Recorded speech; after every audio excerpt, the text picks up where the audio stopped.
with a Legend here with NAIFA North Dakota. Excited. We've been doing this for a few months. We've got a couple of past legends on as well today as well. So excited for David Eggers to be talking with our group as well. So just a few housekeeping things and upcoming events that are coming up here before we get into it.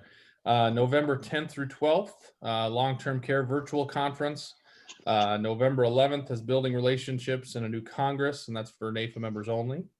On November 12th, NAIFA Live featuring Delvin Joyce. So if you haven't signed up for that, that is available. Just like anything else on here, we can sign up right through NAIFA's website. November 17th, happy hour announcing Advisor of the Year winner, and that'll be for NAIFA North Dakota only, and that'll be right before the NAIFA National NAIFA Belong event. So there'll be more information coming out on both of those. And then the next Lunch with a Legend is slated for November 18th. We'll also do a NAIFA North Dakota check-in prior to that as well. So that one will start at 11:30 with the Lunch with a Legend. After that, starting approximately at noon. Lastly, the North Dakota Insurance Department producer forums are going to be held virtually through Microsoft Teams. The dates here, Monday, November 16th from 10 a.m. to noon, Wednesday, November 18th from 1 to 3, and Friday, November 20th from 1 to 3. So again, there'll be more information coming directly from the insurance department on those, but just some dates. And we'll go through, like I mentioned, after we finish up with our Lunch with a Legend, we'll go through that calendar one more time for anybody that joins us after the fact. So we will get started with our Lunch with a Legend. Really excited to have David Eggers speaking with our group today. A quick bio: Dave has been a member of NAIFA for 23 years and an associate with State Farm for 35 years. The last 25 he has spent as an agent in Moorhead, Minnesota, where he has continuously had one of the strongest teams in the area. Dave has qualified numerous times for State Farm's Ambassador Travel Awards and has reached the highest level of Honors Club, the Crystal Excellence Award, for the sale of 40 or more paid life policies 23 out of 24 years. Dave has a team of 5 currently, and in his free time, he loves traveling, golfing, fishing, and hunting. He's been married to his wife, Connie, for 34 plus years, has 2 adult sons who are married and live in the Twin Cities area, and they're blessed with 3 granddaughters ranging from ages 1 to 3. So very excited to have David Eggers come on and talk with us. Dave, anything, Dave, before we get rolling, we'll do a little moderated Q&A. If you have questions throughout, type them in, or we'll have open forum at the end there. But before we get going on some questions, David, anything you want to open us up with? No, I guess you kind of read the bio. That's kind of my story. Happy to be here today. So thanks for inviting me, and look forward to answering a few questions and trying to help somebody along the way if I can. Excellent. Well, that sounds good. Well, I know I'm definitely personally very excited. I know we've got a number of our members on here as well that whether or not, like we said in the bio, David's had a successful career. He's one of those agents throughout North Dakota. David's actually on the Moorhead side, but again, one of those good agents that you just know if a customer is working with David, they're going to be taken care of well. The product's going to be good, and again, that service from him and his team is certainly top notch. So we'll get going. We're going to do some moderated Q&A questions. I'll ask some questions of David, and he'll respond. And we've got about 5 or 6 here that I've got prepared. Like I mentioned, if you have follow-ups, type them in the chat or hold them till the end there. And if you want to hop in between, certainly okay too. So, so David, what are a few of your key factors that you think have contributed to your success over the last 25 years? Well, I think I always lead with the team members that I've had over my 25 years. I've actually been very fortunate to have a lot of great people that have worked for me, and that has changed over time. I think at one time, captive agents, you could have a team member, they'd stay with you for 20 years and just do what you do. But it's really not the way it is anymore. You need it's kind of an evolving team all the time. So I've been fortunate to have a fair number of people. I have 2 team members who've been with me for over 6 years now. I've had several team members that have gone on to be agents with our company. So giving them an opportunity to develop, to succeed has kind of been part of that. So I always start with the team, because that's what drives what I do and the success I have. So, because they are the people in the front line that, I mean, I'm talking to customers, but they are first and foremost the person that's talking to customers and making sure that we're taking care of what the customer needs on a daily basis. As well as trying to explore other ways in which we can help the customer. So that's the first one. The second one, I've been fortunate to represent State Farm, who's been the leading provider of property casualty in the United States for over 60 years now. Continue to evolve, like all companies continue to evolve, trying to figure out where they fit best all the time, and then how do we serve customers in the best way. So those are the couple of, the third way that I kind of thought about was, that I really always come into the business with a philosophy of how can I help? How can I help the customer? I don't care how much they pay me. I don't care. I mean, ultimately, if you help enough people, they're going to help you. And so I've always kind of looked at it that way. And so when I talk to my team members, I develop my team members, it's really all about, let's ask some questions of the customer, find out where they're at. Let's make sure that whatever we recommend to them is an appropriate thing, and that we're taking out and looking 2 or 3 steps beyond what the customer's ever looking about. What are the things that we've experienced? What are the things that we see that other customers have gone through that we want to make sure they don't go through that. So that's part of it. And then just making sure that we're asking questions about what are the other products and services that they don't have that maybe we can help them, because maybe nobody's helping them with it right now. So that's kind of the first things that come to mind. That's awesome. And one thing is, as you talked about that, David, a follow-up that I kind of thought of is you mentioned, a few of your team members have gone on into agent roles. Is that something, as you hire team members, is that one of kind of those initial questions that you ask, what's your long-term goal? And do you, again, does that development look different for those people that have that aspirations compared to somebody that doesn't?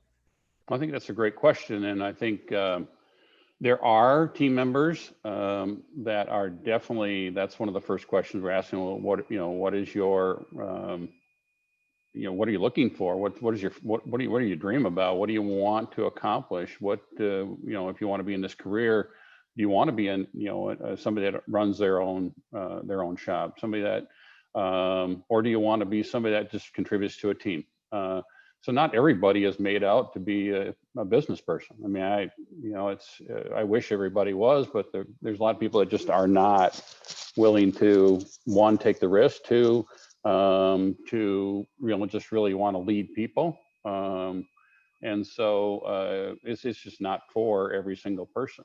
So when I do, it is part of the process. And if I'm looking for particularly a really strong sales associate in my team, I am looking at, what is their aspirations for the future? And so it's a great question. Awesome. Well, kind of moving on to the next topic, multi-line insurance agencies have evolved certainly over the last 25 years pretty significantly. How would you describe that evolution, and where do you see it moving forward? Well, I think it's evolved a tremendous amount. I think back to my start, actually just right at 25 years ago, it was 25 years ago on October 1st. And, I was the agent. I'm the person that's going to help them and take care of everything from changing their car to whatever it might be, life insurance and whatever else we were particularly selling at the time, from a Medicare supplement to of course, all the property insurance products that we were selling. And so, but I was the person, I was the agent, and I think that definitely has evolved over a period of time. Is just because, again, the size of your business grows, you just can't do everything for everybody. Otherwise you just don't have any time to do anything. You really don't accomplish anything. You just spin your wheels. So it's really I think it's moved to a role of being a CEO or a leader of a team. And really that's what I kind of consider myself at this point. My team does write 90+% of the policies that I get written in my office every single day. I still work with some people. It's great. I love to work with people. It's just that, as we all know, is that there's only a certain number of hours in the day, and we just can't do it all. So, that evolution has been, you can no longer just have a secretary. I mean, I go back 25 years ago, and that's what it was. It was a secretary, take care of this, mail this out, blank, blank, blank. Now we need to have those people that are with us. They're the sales professional as well. So we have to develop them as a professional, that they understand the product, the services that we have to offer way better than the customer does, but trying to fit with those products and services and knowledge of that to what fits for the customer is part of that sales process, part of the discovery that we do with customers. And so it has just evolved a lot. And so I do take a much more leadership position to it, but I don't certainly make myself untouchable for people. I want to still make sure that if they need to talk to me, I'll talk to them. There's no problem. I don't have any problem talking to anybody about any questions they have in related to if it's the right thing, if it's the wrong thing, or if they just don't understand what it is that they have. So I hope not to ever get away from that too. I mean, because I enjoy the biggest part, I think most of us can agree with, is talking to people is a great thing. I mean, as far as I'm concerned, it's what really gives me energy. So I don't know if that answered the question or not, but I think it's evolved a lot so over time. Yeah, no, absolutely has. And I think you hit the nail on the head there. I mean, you know, as much as the industry changes, the roles within the team have to change too, or otherwise you're going to get left in the dust there. So, you know, kind of along those lines too, you know, your team has obviously had a large impact on your agency's success. You know, what kind of individuals are you looking for, and where do you recruit to fill any openings that you might have at any given time? So I really don't care whether or not somebody has experience in the insurance world. I mean, we can teach them, you know, well, one, they have to pass licensing. So they have to have a certain capacity, I guess I call it, you know, knowledge level that they're going to be able to pass the test, because it's not easy. It's one of those hurdles, just like everything else. It's kind of designed to weed out some people that may not have the aptitude and capacity to do it. So I'm looking for people that don't necessarily have experience. I'm looking for ones that enjoy talking to people, because a lot of our life is going to be spent on the phone. You know, I mean, more and more technology is evolving today with, you know, people, you know, text, you know, I shouldn't just say texting, it's been around for a while, but I mean, just in regards to how we correspond with customers, I think that's changed a bit and we continue to evolve. So, but they have to be comfortable wanting to talk to people, wanting to find out about people. And as you know, the key for any business in our insurance world is it still comes back to, for a lot of it, is relationship. Is, you know, you build a relationship with you, they're going to stay with you much longer than if you just say, hey, I can, you know, you can buy a car policy for me. Here it is, $400 every 6 months. And I don't care if you come or go, blah, blah, blah, blah, you know, I mean, just, and don't get me wrong, there are some transactional things that happen in our business, but we know that, we just know that it's going to be a relationship driven. So I look for people that have some personality. I think about people that have moved on with an opportunity is because they stuck out. They've been something different. They've taken on a different leadership skill, or, you know, they're just more engaged with people. And so I'm looking for that first. I really lean to a lot of, I'm still looking most of the time for a college graduate. And part of that is college graduate. I know that maybe if they're looking for an opportunity beyond my opportunity, they're probably going to have that. But also that they've gone through the rigors of 4 years worth of whatever it is, 4 or 5 years worth of time. They've saw it to the end. So many people, as we know, they just give up along the way. They just, and don't get me wrong, there are things that happen in people's lives sometimes to stop them, but there's a lot of people just saying, well, this isn't worth it. It's not doing it. But it gives them an opportunity to put themselves in a position of seeing something through to an end. So I look at that and I think that's a really positive part. So I'm looking for that. As far as recruiting is concerned, again, I'm typically just keeping my eye open for people that interact really, really well, and write their name down. Sometimes I put them in my wallet and say, well, maybe this might be a person I might call if I have an opening. And then I have also been fortunate because I have when you have some really good team members, they usually have some really good friends. And then it's like, man, they're looking for something that's different, something that gives them an opportunity to earn a good living, yet also have a tremendous amount of flexibility in their job. And I'm the kind of guy that just, I love the people that work for me, and I'm the most flexible guy when it comes to giving them the time they need. And so I think that's just part of being leadership of a team. And I'm the furthest thing from a micromanager, which is probably okay, but some things that kind of gets me I struggle with that sometimes. There probably are some things I need to pay a little more closer attention to sometimes, but that's kind of my philosophy on hiring people. Male, female, doesn't make any difference. I love the fact that I can bring somebody in that's different than the team, the members I have. I mean, you got to look at today's world and say, you know what, I don't want everybody to be the way Dave is, because he's broken a lot of places, but be something different. It's okay. Have some different ideas, and then they typically mend in with new people groups of people I would never even be subject to. So that's kind of the way I look at it. Yeah, that's awesome. Again, I think it just kind of goes to, utilizing the strengths of the individual and raising that bar up for the team. That's awesome. I kind of reminds me of back when I hired my first assistant, which learned a lot. It was probably the worst hire I've ever made, and I've learned a lot since then. And you definitely learn a lot and looking at those strengths. So that's awesome. How about, where, and before I hop into the next question, if anybody has any, want to hop off mute and ask or type it in the chat box, we'll certainly do that. We've got a few more here, and we'll open up for questions at the end. But where and why does life insurance and financial planning play into your success?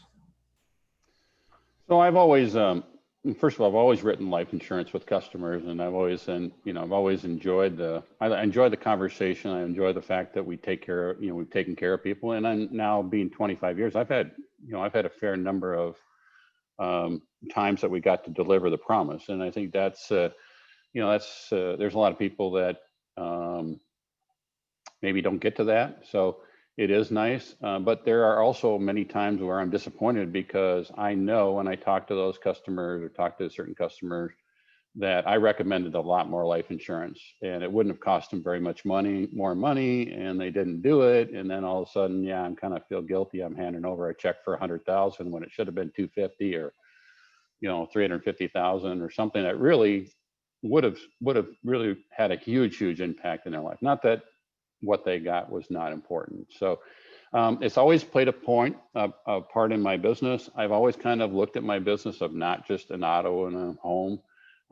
I've looked at how do we help that customer in all kinds of ways, because plain and simple, I think there's fewer of us in the marketplace that are working in life insurance, or that have teams that are working in life insurance, than ever before. And so there's a huge market out there for people that need life insurance. So we continue to do that. I continue to do it with my team members. Typically, on a business standpoint, their bonuses that they get on a monthly basis are based on if they do financial services. So if they don't do any financial services, you can write a bunch of cars, you can write some homes or renters or whatever it might be, but we got to take care of more than that. So that's kind of always been my philosophy. So it's always played a part in there. And then, as you mature in your business, you're fortunate enough to mature along with a lot of people that become really successful. And, it's wow, they need, they got to buy, sell, and they need $2 million of life insurance or whatever. They just come and ask me. And so it's we all like that when that happens. And those are the kind of sales I still make. I don't probably do a lot of, just the person getting in their first home and first policy that they buy and buying $250,000 life insurance or whatever the number is. And my team's doing most of that stuff today. But just like anybody else, for State Farm or any other company, if you get life insurance in their household, you got a great chance that you're going to sell more life insurance in the future. It's just the way it is. We become their life insurance agent at that point. Not saying that there isn't other opportunities for other people if they do a better job than we do, because there's people that do better jobs than we do in some areas, and that's okay. So anyhow, I think that's part of it. The other part is on the financial planning side, one of the areas I really do enjoy and I spend time in is just the whole income concept of people going into retirement. And I'm getting, hopefully within 10 years of my retirement, I'm looking at those things all the time. How do you build streams of income that you can't outlive? Making sure that you take care of your essential expenses, and maybe it's the essential playthings that you want to do every month. Having income for those types of things, I think, is really important. So I do have some energy around that. And so that's a part of the financial services. And then, I guess those are the ones. I don't know if I'm going to be a full-blown financial plan person. I just have so many things going on that it's just really, really difficult to be all those things to everybody. And that's okay. Let's find some really great people that my customers can be helped by. If I'm not going to be the person, or if I don't have somebody I can hire to do it, and that's okay. So, but that's kind of where it fits in my picture. Yeah, and that's really good. And a lot of the things you talked about right there really goes into, again, it's not a commodity and a price-based sale. It's building that relationship. So as they build that business and need to buy, sell, they come to you and ask. I mean, that's a great testament right there. And it kind of leads into my next question here. Customer attention is always top of mind for our industry. What are ways that you and your team continue to show value to your customers to keep that retention rate, as high as you can, and minimize the people leaving out the back door? Right. That's a great question. And I think that, I think it's the thing that's on the top of minds for anybody. I mean, any business out there is how do you retain more customers? Because mostly if your compensation is structured based on renewal, which a great percentage of our businesses are, keeping customers longer is always really important. So how do you evaluate your business? How do you, what are the areas that you really focus some attention on? And I'll go back to life insurances. We know statistically, if we get a life insurance policy in somebody's household along with their home and their auto, or renters or whatever it is that they have for property insurance, the likelihood of them staying with us is, it goes up dramatically. So life insurance is definitely one of those products. So on a retention side of what do we get in a customer's household? What do we make sure that we're taking care of? So life insurance is one. Second one is certainly a personal liability umbrella. Is that, if you get to an umbrella conversation and making sure that somebody has more than enough liability protection, you've had a conversation with them to say, tell me a little bit about your financial situation, or if they don't want to share it, I know people that are in your situation that work for, I know what you make. I mean, I know what you're making. You need to make sure you have this protection. I know you have savings. I know you have investments. I know you have these things. So I'm going to have some more conversation, but we talk a lot specifically about their assets. We talk about their income. We talk about things like that to make sure. But we know if we get their home and their auto and get an umbrella, now we got the chance of them leaving us because we've had those kinds of conversations is less. I'm not going to tell you that there's still people that are going to leave because price is going to be an issue. Everybody has a price threshold of some type. And that can change. And as you know, the market changes. I mean, sometimes you're the great price, sometimes you're not such a great price. It's just a part of the mechanism of property casualty insurance in the world. So, but if you do a really good job of that, you take care of that, at least I know statistically that more and more customers are going to renew. And so that helps me continue to build my team. It helps me to make more money myself. And there's nothing the matter with that. You work hard at what you do. You should get paid for what it is. And that's okay. That's, there's nothing matter with that. So on the other retention side, people want to be noticed. I mean, so I guess, reaching out to them, at least saying, hey, we just wanted to touch base, like mostly during this COVID deal. I think we reached out to 60-70% of our customers during that kind of March to May kind of stretch. And just saying, hey, we just wanted to reach out, and, we're sorry that we're all going through this. Is there anything that you have on your mind? Because people are spending a lot of time. And then, our company, as well as most companies, gave some relief during that time. Explain to them what the relief is and how the company is performing on that side. What are they looking at? The fact that in the property casualty business, we know people aren't driving around as much. They're not going to have as many accidents. I mean, So we aren't going to pay out as much money. So ultimately, we have to figure out how do we get some more of that back to the customer at some point. So, and then that's an ongoing evolution of you know, because companies know, I mean, they know how many claims they're having a day today than they had the same day last year. I mean, they know. And so it really was helpful for us to reach out and at least explain those kinds of things. They heard something, but maybe they didn't hear a lot. So doing that, and that's really helped this year. Retention has been really, really good. And part of it is kind of been around that. It's been kind of circling back to customers. So we do that. We send lots of cards. We, you know, recognize, we try to catch the people that are, you know, people that pass away. Maybe we don't have life insurance, but they've been a property casualty customer for us for 4 years. Well, you know, we need to at least acknowledge that. You know, I try to personally write as many as I can, but I'm not so good sometimes of catching all that, and I haven't done very well sometimes delegating that contact. Or looking that up in the forum and so on and so forth as often as I probably should. We do a pretty good job, but we could always do better on something like that. So that's kind of one of them.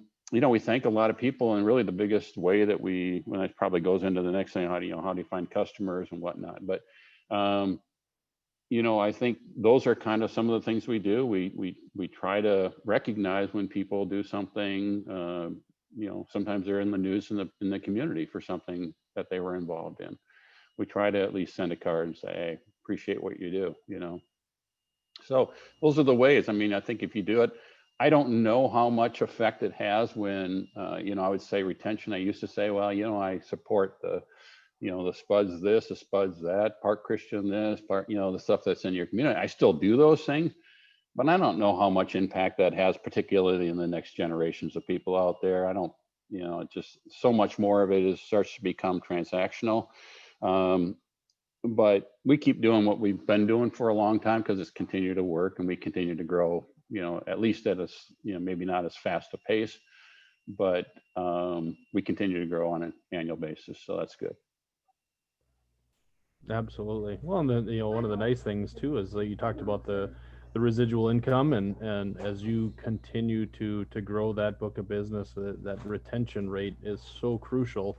You know, that 1 or 2 percentage point of keeping them in the book versus having to replace them with new business, it's very important. And you know, some of the things you talked about early on with the guaranteeing the lifetime income, and making those long-term conversations with the liability protection and income, you know, just very very great things. You know, I think of, you know, hearing Tom Hegnatock at P+P. There was a State Farm agent last year that I remember talking to, or that spoke, that I listened to, and a lot of great ideas that obviously you've implemented into your business, which is thriving. So that is great. I've got one last question for you, David, here, and then again, if anybody has any questions, certainly utilize the chat feature.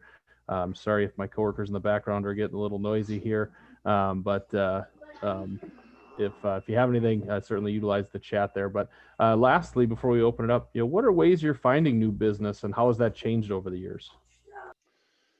So I think, you know, finding new customers is always, you know, that is another thing that's evolved over time from, you know, what you call the old dialing for dollars. You know, you just dial people and ask, can you help them? I mean, I think there's still some of that out there. It still helps, but there's a lot of people on the do not call. There's a do not solicit. So those are a little bit more challenging. I'm not saying it still doesn't work, but the return on it is a lot less. So we, you know, along with a lot of folks that do, you know, a lot of straight life and investment work, it's done on referral. I get a lot of referrals. And so and most of my referrals come from my current customers or current customers that work with my team members.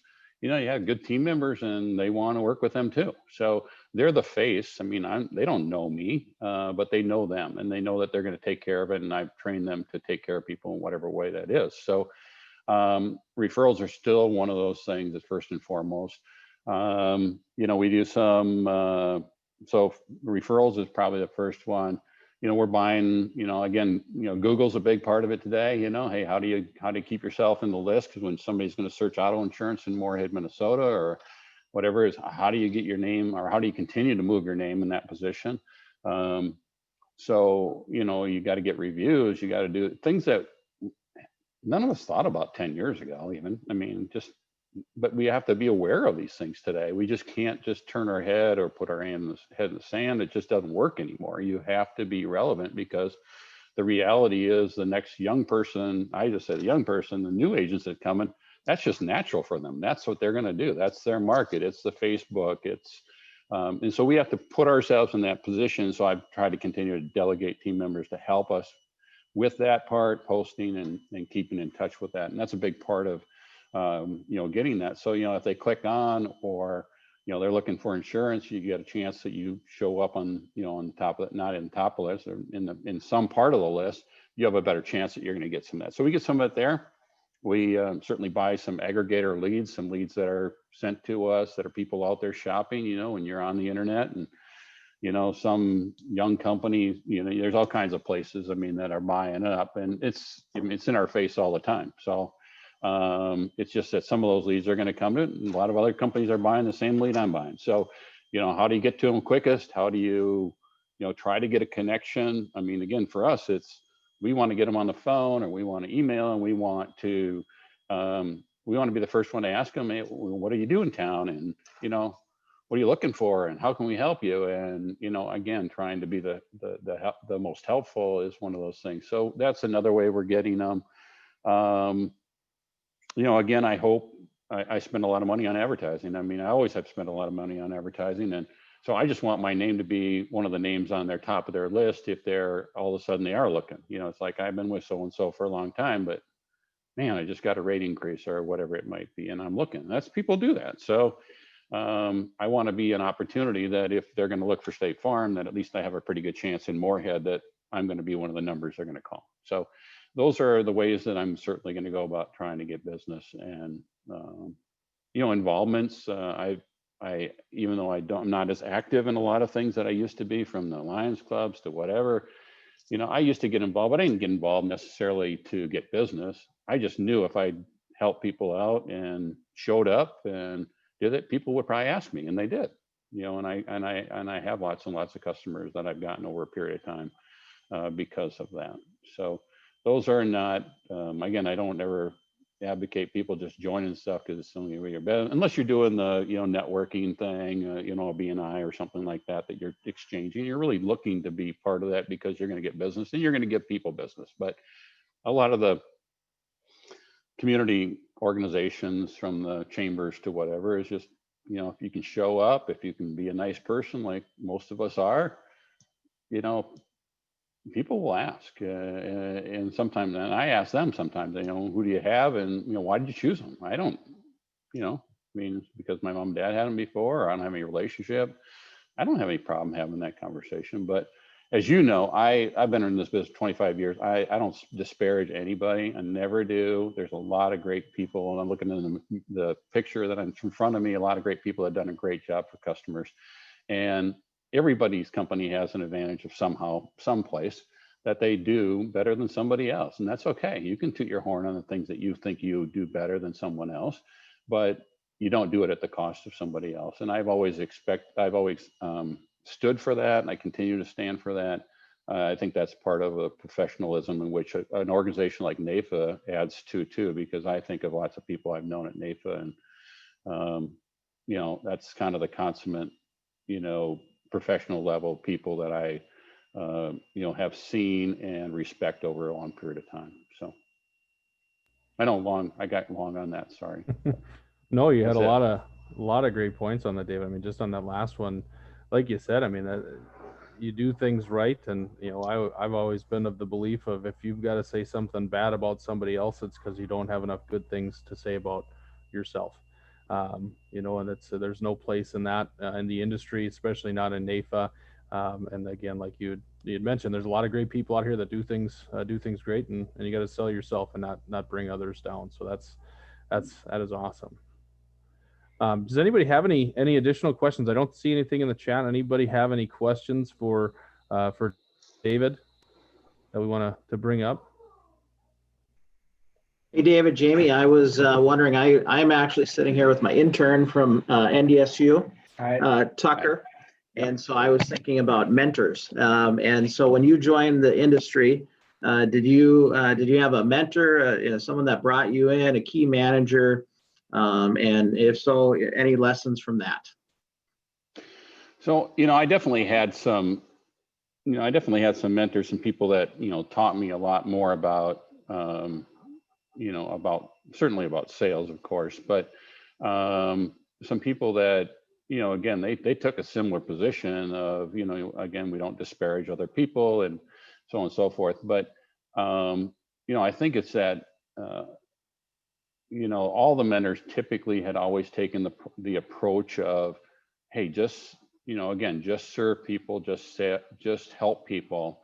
And if you do that, you'll make a lot of money, and you'll make a great living at what you do. And so that's kind of been the mentors that I've kind of connected to. And then typically for me, it's also been people that have been, I didn't, I think one of the things I had written down just to talk a little bit about is, there's a difference between working on your business and working in your business. And I think every time, mostly as you own a business or you operate it, you have to spend a lot of time working on your business and not in it. And so, it's so easy in our business. Join the meeting. It's so easy to get caught up in what I call the tyranny of the urgent, is that, it's the person coming at you with this, and this, but we have to really, if you're going to look at your business. And so when I'm looking at, young people, is take care of your customers. But when you're looking at owning your own business at some point, is connect with some people that, that you respect and that give you some good ideas. But also, I'm the first person to say, hey, I'm great. These people do a great job. I'm thinking about DJ Coulter's on here. I've seen, he's been around. I've known him for 20 years. You know what? He's always been a student. We have to be students. And so when you have a mentor, you have to listen to your mentors, but always look for people that are doing things a little bit different. And also just people that are dependable. Some people that are going to show up. People are going to, that's a big part of it. So I don't know if that was a good answer or not, but that's the answer I have. David, always appreciated you, and even enjoy seeing you on occasion up on Lake of the Woods. So I know you enjoy a little fishing up in that area. Hey, how do you keep yourself focused in your team? For 2020, what kind of goals did you have for? Is it production based? Is it number of new clients? Is it retention? How do you go about setting goals for your business and then involving your team? So my goals are always set by the team. They are not set by me. And so we meet, and we already just scheduled our annual meeting as we plan for 2021. We typically take at least a day, and we, I set an agenda out, but I really ask them, here's what we produced in a given year. If everything went perfect, what does that look like? What more can we do? So it is produced, because I'm in the property casualty business. It is how many cars are we going to produce this year? How many homes are we going to produce? How much life are we going to produce? And we set our goals out that way. And then we typically keep a pretty, how we stay on track is that we're looking at those goals every single week. We're looking at, well, how many contacts did we have? And, how many raw new people did we write? How many life did we write this month? We're looking at that on a regular basis, but we're doing it annually. But my team is really involved, because I can say, hey, I want to do this, but that don't mean squat to them. So for them, what can we do as a team? How can each of us contribute to what we're going to contribute to, and how can we get there? And that's how we set our goals. Now, granted, we haven't always hit the mark. In years like this one, yeah, we set some goals back in November or late November of 2019, and started the year off fantastic. And then all of a sudden, boom, things shut down with COVID, and it slowed down. It didn't go away, but it slowed down. So, the pace has picked back up some as we've gotten later in the year here. But it's just been a very unusual year for anybody. And because we're not, again, the way we used to try to, where we've done business, Dan, is try to have contact with people, how to try to meet people in person. Well, that just doesn't work as well in this environment. So been a bit more challenging. Great question. Dave, this is DJ. I just want to tell you how much I respect you both personally and professionally. And I appreciate you taking time and sharing, because I've always learned everything. I appreciate you being a NAIFA. I got my LUTCF and you were one of my first classes, and I learned a ton in that class. I'm proud of, I was 50, Dave, that was 15, 16 years ago. So I appreciate you sharing what some would consider a competitor. But I appreciate you being, when I just think of State Farm around here, I just always think of you. And no one's ever said a bad word about you in the community. And that is a mentor that I hope you know, that a lot of us that are supposed to be your competitors always look up and strive for that. One thing I love how you've always run your teams. You do a good job with your teams. Your teams are trained right. Just like you talk about, you can always know the agency owners that run good operations on the P&C side because of their quoting. If you go up against them, they're not quoting state minimums and everything else. Tell me a little bit more on when you plan with what's coming with State Farm, is your bonus, with some of your monthly, quarterly, annually bonuses, do you ever share any of those with your team? How much has that gone in?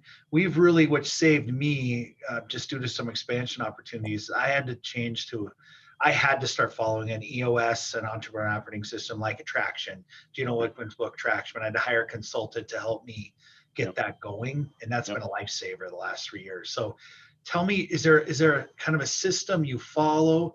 Is it just from experience over your 25 plus years?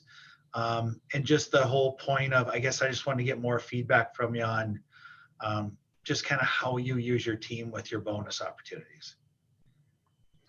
So, it's a great question, DJ, and I appreciate your comments. You and I have always, you've been very successful, and you should be very proud of the progress that you've done and what the company has trusted you with and done a great job. And so, as you know, we do compete. There's no question about it. But the reality is, we can compete and still be professionals, and I think that's always been my message about that. Is none of us are perfect, and some people aren't going to fit really well with me, but maybe they're going to fit really well with DJ or whoever it is. I mean, that's just the world we live in. So. So first of all, as far as my company is concerned, my bonuses come annually. So I don't get a quarterly or a monthly or whatever it might. And don't get me wrong, they might have some little promotion going, something, or how do I get them engaged? Typically, I do try to share some of that. And since a lot of our bonuses, without getting to every detail about that, are related around financial services. Most of my team members know that if they write financial services and they get bonuses on a monthly basis, that I'm also going to bonus them at the end of the year for the same type of financial services. So in essence, they get paid twice, 2 or 3 times on those products in which they do, because it's going to benefit them. So that's how I've kind of continued to structure it around that, is that, I know I'm going to do better if these things are done. And so if I can pay them to do it and help the customer in that way, that's the way I run my business as it relates to it. And some years it's been really, really great, and some years not as great. I wish it was a little bit more consistent on that standpoint. But there are years where, like this year, we just haven't done as well on the life insurance side as we typically have done, and we're coming up against the next 60 days to get to some deadlines. And so we just got to reach out to more people, but it's a difficult time to do it, because again, we don't have the people in front of us the way we had people in front of us in the past. So will my own personal and my own team members, they'll all not get as much money this year on that side as they have, at least as I have in the past. But there's a great future for all of us. I mean, there's a unbelievable, think about our communities, the way that Fargo and Fargo, Moorhead, West Fargo, the growth that there is here, there's just a tremendous amount of opportunity for everyone. So putting yourself in a position to take in parts of that growth that's out there, there's just unlimited amount of opportunity for people right now. Dave, just one last question is, let's say you had to hire a sales specialist tomorrow that's going to help you sell across the board, in all your lines. Maybe you just do it specific that they don't sell. So I mean, this isn't a good question, but in this day and age with what's happened the last 6 months, and hopefully we get out of this in 6 to 12 months. Right. Let's say it's just, how do you see the future kind of post-COVID with networking for hiring sales specialists type, the sale? I mean, how do you, I'm looking to possibly hire one in the next 3 to 6 months. And it's like, Mm-hmm. like you were talking about the networking groups and getting out and meeting people, going to chamber events, all that. It just going to look so different now. So how do you vision that? Well, first, I totally agree with you. It's going to keep looking different. I mean, if all of us had the crystal ball and understood what it's going to look like 6 months from now, I think most of us thought we'd be past this already, and then we'd be going into the end of the year and moving into our goals for next year, and just, business as usual. I mean, business as we have done business for a long time. But it relates to team members. I think one of the things, keep in mind, in fact, I hired 2 people this year. And I had more applicants for jobs than I have ever had personally. I mean, there's a lot of great people out there right now that either are, underemployed, non-employed. In our market, there's always been a lot of people what I would consider underemployed. So if you can offer them an opportunity, offer them a possibility of a career in something that they can be their own boss in the future, DJ, I think those are all the things that we try to sell to that person that we want to try to come in and develop. So you have a great place for people to come. Your track record speaks for itself. My track record, hopefully, speaks for itself in some regards, but you know what? You still got to sell what you have the opportunity for. Represent a good company. You're a great agent. Those are the things that all of us, have an opportunity to do. So, the recruiting is, are you out there? Are you talking to people? Are you seeing people that are good people persons, whatever word we use?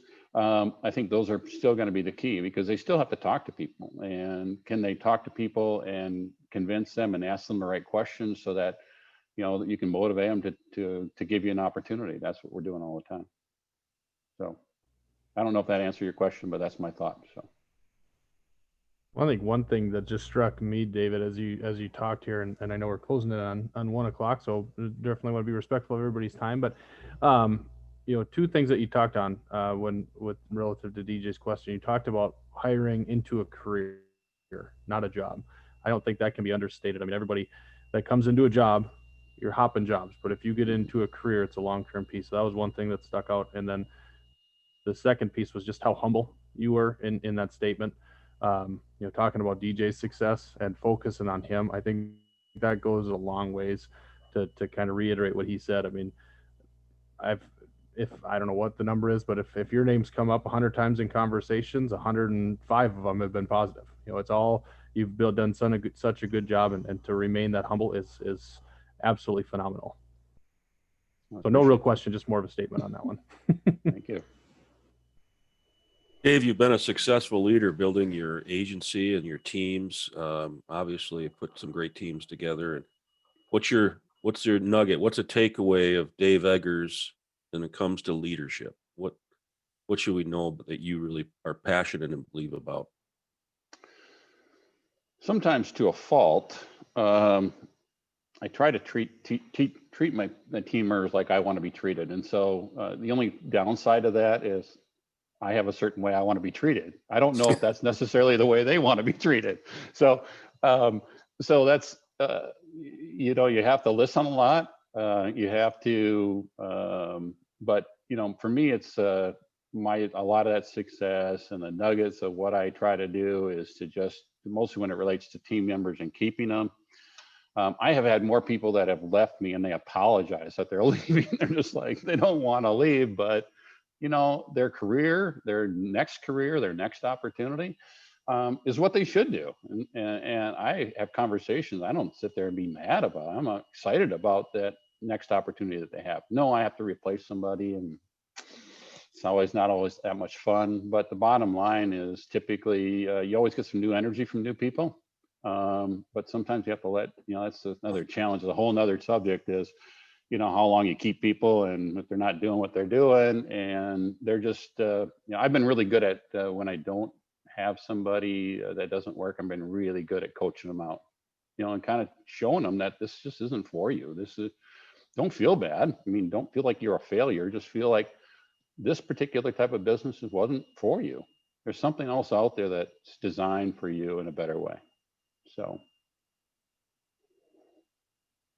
I don't know if that answered your question, Dan. Yeah, no, I hear, Dave, what I hear coming across from you is that you're really a servant leader. You really are passionate about your people and you're one of them, and you don't, you build that consensus, the team, what you're trying to accomplish. You talked about it in your goal setting even. And, that's a different leader. But it's who you are and it's what makes you successful. So good learnings there.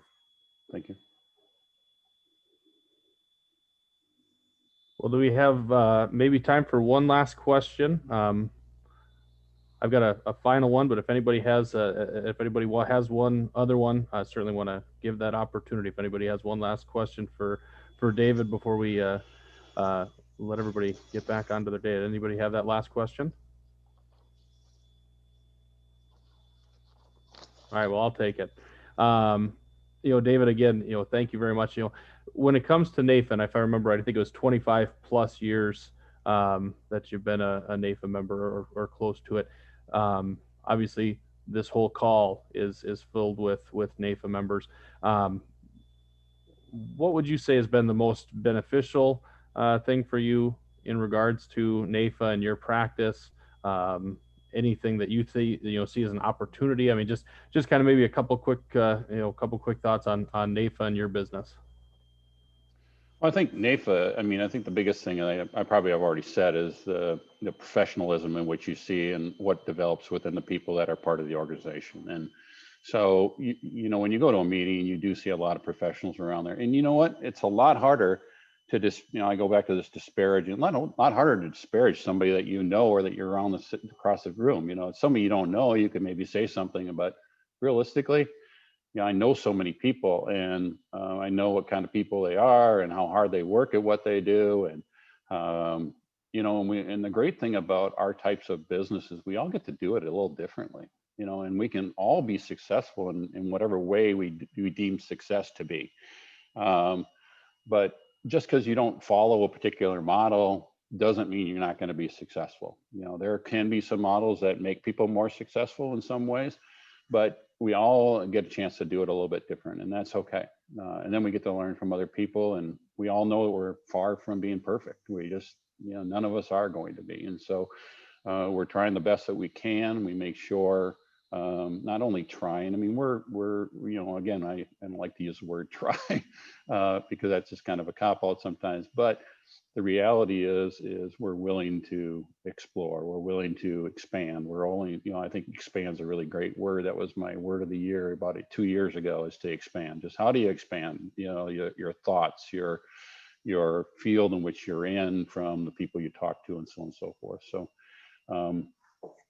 there you go. That's it. I don't know if I answered your question or not, but it is what it is. No, you certainly did. And again, thank you very much, David, for joining us today. Very glad that it was recorded, because again, I think back to, Pat Gordon is on here. He was our inaugural Lunch with a Legend. Dan spoke, and now we've had some other great ones throughout. And again, I think this concept, and I'm going to give Julie 100% of the credit, because she stole this idea from Wisconsin or some other state that she brought up here, and it's been phenomenal. Every single month we've had these. It's great, and you certainly continued that tradition on. So thank you very much for joining us today. I have one thing, question, small one, but I know you were involved with a table of knowledge at like 7 a.m. With someone named Keith and maybe some other people in the community. Is that table of knowledge still meeting during COVID, or No, we're floundering right now. We're just, You're we're really struggling. I haven't talked to Keith in a couple of weeks now. And, you know, I drive by his place, I see his car out there. I'm like, well, maybe I should stop in, but then I don't know if I should wear a mask. I don't know. But anyhow, part of it has been a Starbucks issue because we used to meet at Starbucks and they don't let anybody sit there anymore. And so, you know, then it's got cold. So, yeah, Dan, I wish we were. It was a great group of people, and certainly Keith Phillips, who's been a long time NAIFA member, and of course Julie's spouse, just a really well-respected guy, and so I always got a world of knowledge. I mean, talk about mentors and people that you just really respect, and Keith's been one of those guys for me. So in a local market. So. And you have for him too, Dave. Well, thanks. So. Well, we'll pray for COVID to end so the table of knowledge can be reconvened. There you go. Amen. Absolutely. Well, again, David, thank you very much. Again, real quick, next Lunch with a Legend is November 18th. Which Jamie is and I, a week earlier than normal because of Thanksgiving. excellent, week earlier. So Jamie and I will get on making sure we've got our next great speaker lined up for that date. The other dates are out on the website. But again, you know, NAIFA North Dakota one, November 17th, we'll have a happy hour with announcing the Advisor of the Year, followed by NAIFA Nationals, NAIFA Belong event. So really a lot of great things going on. Thank you guys all for your membership, for stepping up, for being just great people all together. So appreciate all of you do, and hope everybody has a great day. Thanks, guys. Thanks, So, Dave. thanks, David.